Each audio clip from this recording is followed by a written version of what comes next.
वल्लाहु अअलम बिअअदाइकुम वकफ़ा बिल्लाहि वलिय्यन वकफ़ा बिल्लाहि नसीरा। अल्लाह ताला तुम्हारे दुश्मनों को खूब जानने वाला है और अल्लाह ताला का दोस्त होना काफ़ी है और अल्लाह ताला का मददगार होना बस है। यहाँ पर इस आयत में अल्लाह ताला हमारे नबी सल्लल्लाहु अलैहि वसल्लम से फरमा रहे हैं कि अल्लाह ताला जो है आपके दुश्मनों को खूब जानता है। जो भी आपके दुश्मन है उनको बेहतर तरीके से जानता है और जो आपके दोस्त हैं तो उनके लिए अल्लाह ताला जो है बहुत उनका मददगार है और अल्लाह ताला उनके लिए काफ़ी है। उनको किसी चीज़ की परेशानी और तंगी नहीं होनी चाहिए। बाज़ यहूद कलमात को इनकी ठीक जगह से हेर फेर कर देते हैं और कहते हैं कि हमने सुना और नाफरमानी की और सुन इसके बगैर कि तू सुना जाए और हमारी रियायत कर, लेकिन इसके कहने में अपनी ज़बान को पीछ देते हैं और दीन में तानत देते हैं। और अगर ये लोग कहते हैं कि हमने सुना और हमने फरमाबरदारी की और आप सुनिए और हमें देखिए तो इनके लिए बहुत बेहतर और निहायत ही मुनासिब था, लेकिन अल्लाह ताला ने इनके कुफ्र की वजह से इन्हें लानत की है।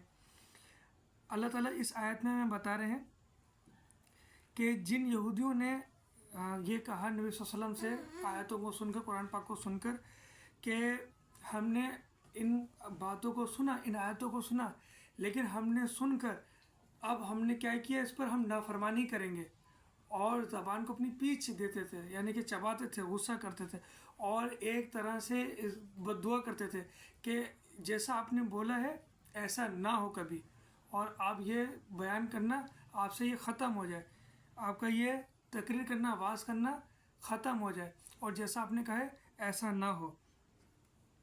तो अल्लाह ताला ने कहा कि इन पर अल्लाह ताला ने लानत की है। अगर ये इसके बजाय जो इन्होंने ये बात कही है कि हमने सुना और नाफरमानी करेंगे हम और आपकी बात कभी भी ना सुनी जाए, अल्लाह ताला ऐसा करे कि आपकी बात कभी भी ना सुनी जाए, इसके बदले में अगर ये ऐसा कहते कि हमने आपकी बातों को सुना, हम अब इस पर फर्मा बरदारी करेंगे, आप हमें सुनिए और हमें देखिए कि अब हम कितनी अच्छे तरीके से इन बातों पर अमल करते हैं, तो इनके लिए अल्लाह ताला कह रहा है कि फिर बेहतर होता कि ये फिर अल्लाह ताला इनके साथ बहुत अच्छा सलूक करता। लेकिन जब इन्होंने ऐसा नहीं किया तो अल्लाह ताला ने उनके ऊपर लानत की है। बस ये बहुत कम ईमान लाने वाले हैं, बस ये बहुत कम ईमान लाने वाले हैं। इसका जो है मायना हम दो तरीके से ले सकते हैं कि बहुत कम लाने वाले ईमान हैं, यानी कि यहूदियों में से तादाद जो थी ईमान लाने वालों की वो 10 थी या 10 मुकम्मल भी नहीं होती, या कम ईमान लाने का मतलब ये है कि ये कुछ बातों पर तो एग्री कर लेते हैं और कुछ बातों पर नहीं करते, यानी ये कम से मुराद कि कम बातों पर तो ईमान लाते हैं और बाकी बातों को छोड़ देते हैं। दोनों तरीके से इसको मायने में इस्तेमाल किया जा सकता है।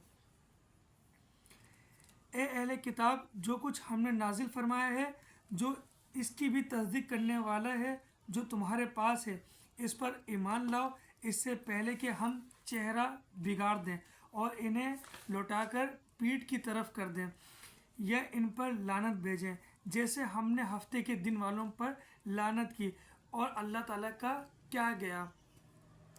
इस आयत में अल्लाह ताला में ये बता रहे हैं कि अच्छा, मुखातिब जो है वो ईसाइयों से हैं और यहूदियों से भी हैं। उन यहूदियों से जो तौरात को मानते हैं और ईसाइयों से जो इंजील को मानते हैं।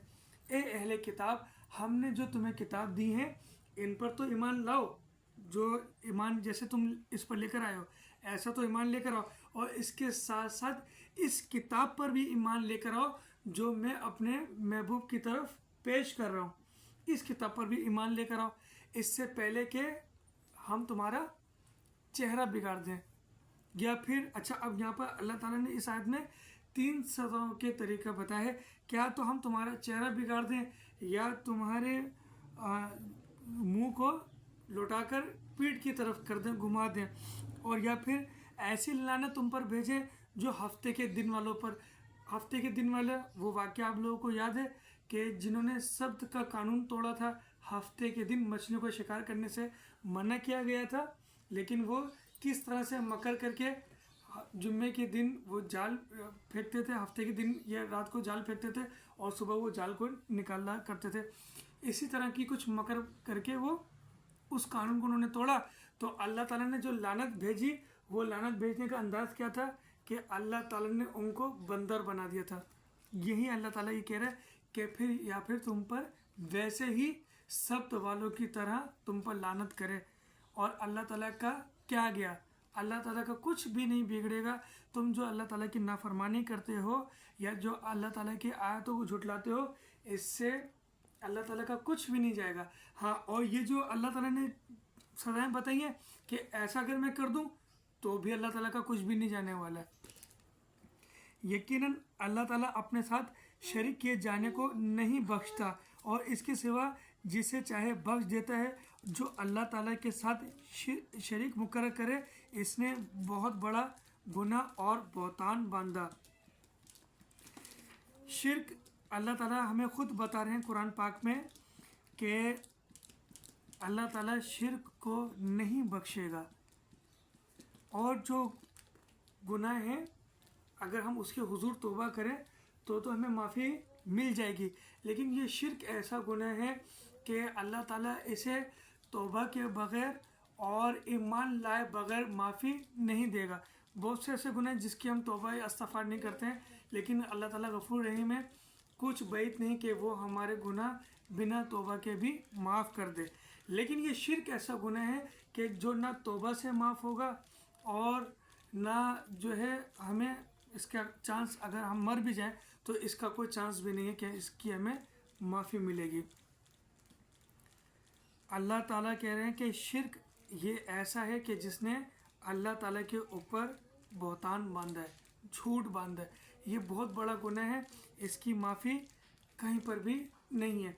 और हम आज के दौर में देख रहे हैं कि ये शिर्क जैसा मर्ज़ कितनी तेज़ी से बढ़ता जा रहा है अलग अलग शक्ल में, लेकिन किसी का ध्यान इस तरफ नहीं जा रहा है कि हम ये ईमान लाने के बाद भी शिर्क जैसे मर्ज़ में मुब्तला हो गए हैं, लेकिन हमें ख्याल नहीं है। और जिनको मालूम है तो वो इस पर रोकथाम इस तरीके से, इस अंदाज से नहीं कर पा रहे हैं कि वो अपने मुसलमान भाइयों को इस शिर्क जैसे मर्ज़ से रोक सकें। और जो कोशिश भी कर रहे हैं उनको रोकने की, तो पलट के इतना ख़तरनाक तरीके से वार आता है मुंह के ज़रिए से कि सामने वाला फिर ये सोचता है कि अपनी इज़्ज़त बचाना ज़्यादा महफूज है। बंदा सिर्फ अपने आप को देख ले, अपने आप को बचा ले, अपने ईमान को महफूज कर ले, यही बहुत है। जबकि ऐसा नहीं है, ये बहुत नहीं है।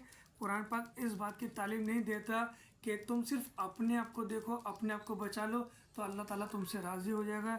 इस पर कुरान की ये तालीम है ही नहीं। अल्लाह ताला की तालीम ये है कि अल्लाह ने तुम्हें उम्मत मुस्लिमा को अपने महबूब का तुम्हें नायब बनाया, यानी कि जो काम पैगंबर करते थे अब नबी के बाद वो काम तुमने करना है। अगरचे वो काम करते हुए तुम्हें किसी भी तकलीफ़ का सामना करना पड़े तो उठाओ उस तकलीफ़ को, उस परेशानी को। क्या नबी सल्लल्लाहु अलैहि वसल्लम ने हक़ की बात करके क्या पत्थर नहीं खाए अपने जिस्म पर? क्या उनके गले में रस्सी डाल के उनको घसीटा नहीं गया? क्या तुम उनसे बड़े मर्तबे पर हो कि तुम अपनी इज़्ज़त पर तुम्हें इतना फ़िक्र है कि तुम अपनी इज़्ज़त बचाने के लिए ये सोचते हो कि इनको ना ही छेड़ा जाए तो बेहतर है। अगर यही चीज़ और पैगंबर सोचते कि मुझे ये पत्थर पड़ेंगे, मैं ना खाऊं ये पत्थर, मेरे गले में रस्सी डाल के मुझे गलियों में घसीटा जाएगा, क्या हमारी इज़्ज़त उनकी नामुस से बढ़कर है? हरगिज़ भी नहीं। तो फिर हमें अपनी कौन सी इस झूठी इज़्ज़त का ख्याल रखकर सिर्फ अपने आप को देखना चाहिए? ऐसी तालीम कुरान पाक हमें नहीं देता।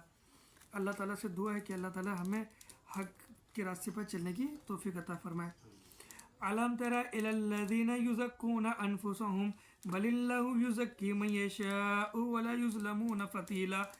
क्या आपने इन्हें नहीं देखा जो अपनी पाकीज़गी और सताइश खुद करते हैं, बल्कि अल्लाह ताला जिसे चाहे पाकीज़ा करता है, किसी पर एक धागे के बराबर जुल्म न किया जाएगा।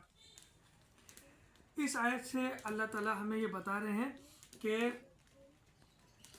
جس نے بھی جو حرکت کی ہے نا گناہ کے راستے پر جو چلا ہے، جس نے شرک کیا ہے، جس نے اللہ تعالیٰ کی نافرمانی کی ہے، ہرگز بھی اس نے یہ نہ سمجھے کہ اس کے ساتھ جو برا ہوا ہے دنیا میں وہ اللہ تعالیٰ کی طرف سے ہوا ہے، نہیں، اس نے بلکہ اپنے کیے کا خود بھگتا ہے۔ اللہ تعالیٰ ہرگز بھی ایک دھاگے کے برابر بھی کسی کے ساتھ ظلم نہیں کرے گا۔ ہاں، جس نے یہاں اچھے کام کیے، جس نے نیکیاں کیے، اس کو دنیا میں اس کا بدلہ تو ملتا ہے، لیکن اللہ تعالیٰ اس کو اس کی آخرت میں اس کا اجر بھی دیں گے۔ جس نے یہاں برا کیا ہے اس کا صرف حساب کتاب اللہ تعالیٰ آخرت میں کریں گے، لیکن جو دنیا میں برا ہوا ہے نا وہ اس نے اپنے ساتھ خود برا کیا۔ مثال کے طور پر ایک شخص نے چوری کی، وہ اس نے برا کیا، اللہ تعالیٰ کی نافرمانی کی، وہ اس کا حساب کتاب اللہ تعالیٰ دنیا میں لے گا کہ تو نے چوری کی ہے تو ابھی اس کے بدلے تو یہ سزا دی جائے گی۔ لیکن وہ چوری کرتے ہوئے جو پکڑا گیا تو پھر اب اس کو جو بدلے میں عوام نے پیٹا ہے نا، وہ اس کی پٹائی وہ اللہ تعالیٰ کی طرف سے نہیں، وہ اس نے یہ حرکت کر کے خود سلیکٹ کی ہے۔ ایک شخص نے جھوٹ بولا میں ڈاکٹر ہوں، ایک شخص نے جھوٹ بولا میں ڈاکٹر ہوں، جبکہ وہ ڈاکٹر نہیں ہے، اللہ تعالیٰ کی نافرمانی کی، اللہ تعالیٰ نے منع کیا اس کو جھوٹ بولنے سے۔ اب 3-4 لوگ اس کے پاس آ گئے کہ ڈاکٹر صاحب ہمیں یہ فلاں بیماری ہمارا علاج کریں۔ اب اس کے ہیلے بہانے سے اب اس کی پول کھلنا شروع ہوئی کہ بھائی یہ تو کہیں کہ بھی ڈاکٹر نہیں ہے۔